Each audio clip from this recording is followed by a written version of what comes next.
Are we on? Yeah, you want to talk to me? Test one. Check. Test one. Hello, test one. hello.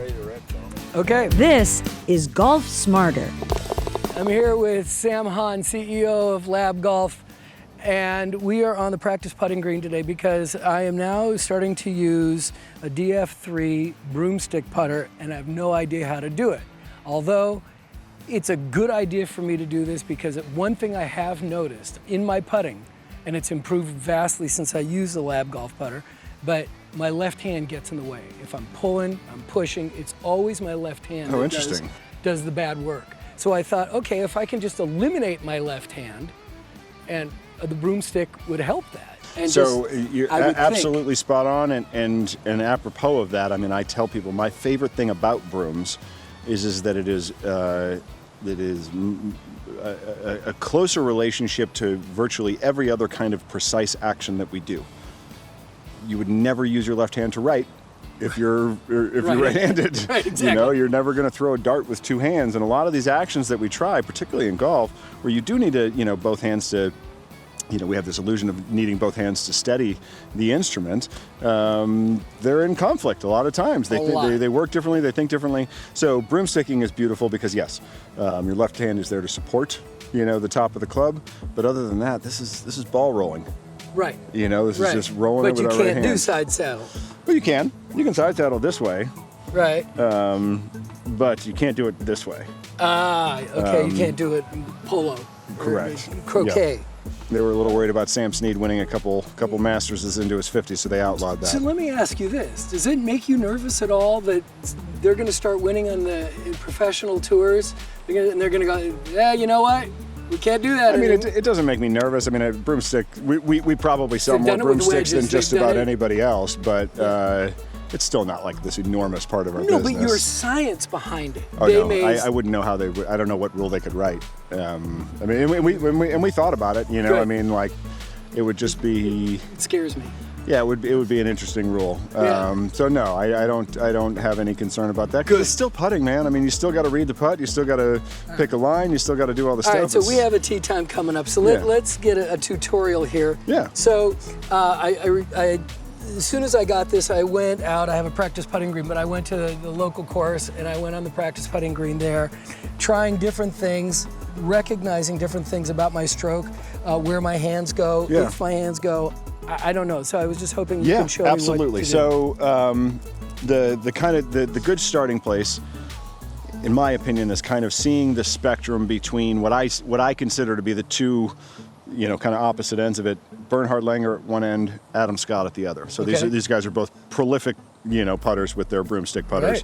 Right. Bernhard is about 5'8". Uses a 47-inch putter, sometimes 48-inch putter, stands virtually straight up. Wow. This arm is pretty close to his body. The forearm can't touch the ribs. Right. That's part of the anchoring. So he's close, but not that close. And then his whole stroke is driven just by the right arm. And yeah, his shoulders will move, but he's not moving them, if that makes sense. They're along for the ride. On the other side of the spectrum, you've got Adam, who's bent over quite a bit, really framed up, elbow out to the target, and he's using his back and his core to move the putter. And so, and then, I'm kind of somewhere right in between, personally. And so messing around with both sides of that equation is important. Given what you said about your left hand kind of causing you some problems, I kind of like the idea of going a little bit more sort of the Bernhard Langer. And so what we're going to want to do, first thing with the left hand, you can put your thumb on top. Most people do. Some people do it like this. One of our CGO, Ryan, who you met, he does it like this. However, what's really important is that these three fingers stay pretty relaxed. These three? The bottom ones. So it's like this. Ah, okay. Because we don't want to have to move. We don't want the wrist and forearm and all that to have to move with it. We want kind of just a single axis point here. So, so nice and light with the three fingers. The classic pendulum. Exactly. Right? Exactly. And then generally, top of the grip should be at the sternum or slightly towards the target, if anything. Okay. Yep. Ball position is going to be forward because of the onset head there. And I'm used to the forward press since I've been using your putters for 4 or 5 years now, but this isn't relevant. Yeah, correct. Okay. And then the next thing you got to figure out is that left hand. Let's make sure, like I said, let's make sure we get this hand either on that plaque or this side of it. We don't want it back. Okay, here. Yeah, exactly. So you can scoot your ball forward too. It'll probably help you get there. Okay, and I was finding when I was practicing that unlike what I was doing with my regular size DF3, that the ball was just inside my foot. Yeah, you can. I mean, as far forward as you're comfy. Okay. Yep. Yeah, that looks pretty good there. Let's get that. Yep, there you go. Get that that hand forward. As if your mic's in the way, we should probably move it so you can putt properly here. For you, you should probably, because it looks like you have some tendency to get it too far back. So yeah, let's feel like it's on the logo of your shirt almost. Oh, okay. Yep. Oh, and okay. then, So there's and then the press. next piece is the right hand, and there's no rules here. There's no curriculum around any of this Right. stuff, and so I found if I just let it hang and just kind of hold it from there, yep. and then of course don't sole the putter, just have it off the ground 1/4 inch, because when I soled it, I felt it drag and then it turns. So The reason that was happening is because of that top hand, which again is creeping all the way back behind the other side. So, because if you think about it, you're leaning the shaft back, the putter wants to go down into the ground. If the putter's forward, it's going to come off the ground. okay. Yep. So yeah, that's going to be key for you, and we might want to get you a little shorter one. I think that's going to make it easier. So this one's a little shorter. We can figure that out. Yeah, what was interesting is when I looked at the videos. Yeah. When I looked at the video online about fitting for the broomstick, you were like, it's not a whole lot. You don't have to send us a video. No, you're just trying to pick a comfortable length. Yeah. So then, so if your hand is hanging, you know, kind of how you're saying, and then you just put it on, I might encourage you to try this. Yeah, exactly. Really? Yeah, and that way the palm is kind of in line with the face there. And now all you're going to do is you're just going to push your palm at the hole. Pow. There you go. Yeah, and the first thing I noticed is the weight difference. Yeah, they're significantly heavier, and Significantly yeah. heavier. So at first, people tend to sort of, because of the weight, they end up kind of falling inside. You know, the weight of it just falls this way. So at first, I tell people to kind of almost feel like the putter moves outside and shut. Like, you know, feel like you're kind of doing that at first, and you won't be. Yeah. But that's kind of the early one thing feel. I need to do is get my left hand a little farther forward. Yes, right? much further forward. Much further forward. Yep. Yeah, And for you, then- I mean, I see, because I've just been seeing you here all the way over here. I think that was a product of this putter just being a little long for you. Oh, There you go. okay. That's much better. Good. Bought a Mez one for a friend for his birthday a couple years ago. He absolutely loves it and changed his game dramatically. But There you I'm really partial to the DF3. Oh, it's a great putter. It's a great We'll get putter. It this one. feels so much different than the 2.1. Oh, yeah. So. It was immediate. And I know how you feel, but as one guy on YouTube, an Englishman on YouTube called it a gimme grabber. Yeah. It's like, I'm in. This piece here is it's it- pretty nice. It's so cool. It's so cool. All right, up left here. And so this is a little shorter. Really good. And so, you know, and I would experiment more with the right hand. I'd also experiment with how far down, you're putting it. Some people want it really stretched out. Some people like a little bit more leverage in there. And then also kind of where the hand goes. So again, just going to the way that, I've seen other people do it. Really good stroke there. It's just darting right at the bottom there. So I don't take it personally.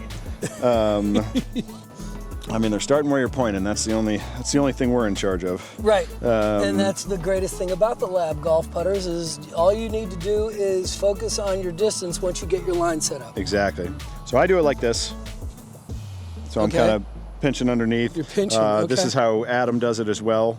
And then there's some guys who will kind of go straight on this way, so their hands kind of almost at about a 45-degree angle. Mm-hmm. And then some guys are straight on top this way.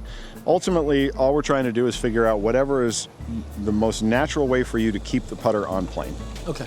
And for me, I know that if I start doing this number, putter starts going that way. I've noticed, and then even pushing out when I make contact. Correct. And so a lot of that, elbow position and shoulders, arms, and you just have to experiment to figure out what's best for you. Ultimately, even though this is almost like a little uncomfortable for me, I have to fight to kind of keep that elbow in there and do it that way. Mm-hmm. That's the way that for me, I'm able to take the putter straight back and pull it off to the left just like I did there. But you get the idea. Okay, but you're saying the one that I have is probably too long for me? I think so, yeah. Oh boy. That left hand. Yeah, good. Yeah, good. Get that ball position just a little bit more forward too. A little more forward. Just a little bit. In my stance. Yeah. That'll help with the top hand position as well, getting it, you know, closer to, there you go. Oh, that looks great, Fred. Of course, that one forgot to break. That was a great putt. It's a great stroke. Thank you. Really good plane. Also, the distance control when I was practicing with it. Yeah. Sure, it took a couple, but it didn't matter because the line was so true. And if it stopped 3 inches short, oh, that's frustrating. But it was 3 inches longer, it's in the hole.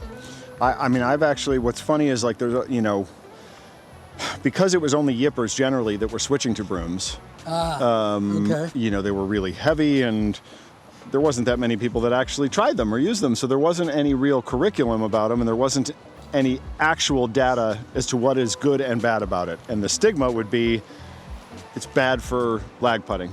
And they're bad for short, nuanced putts. My experience in watching people go into them is the exact opposite. Their speed is the first thing to improve. And that's because now this method is like we were talking about before, a one-handed motion where you wouldn't have to think about how hard to toss this ball to get it to go near the hole. And how many times have I not only shared it because what I've learned on the podcast, but do it myself when I'm chipping, standing there going, exactly. What does that feel like? And, you know, and that's this, what you need to bring to the shot. Correct, and with a broomstick, it mirrors that more than with a conventional putter. So yeah, speed is not a thing, and the weight of the head controls it for you, and it's nice and easy.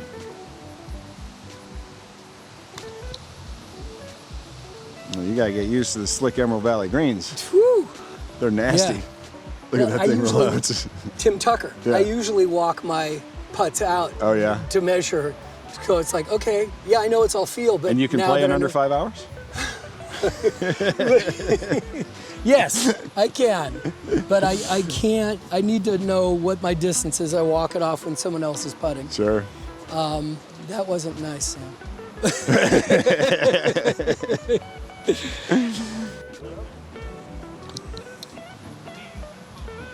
There you go. Good speed there.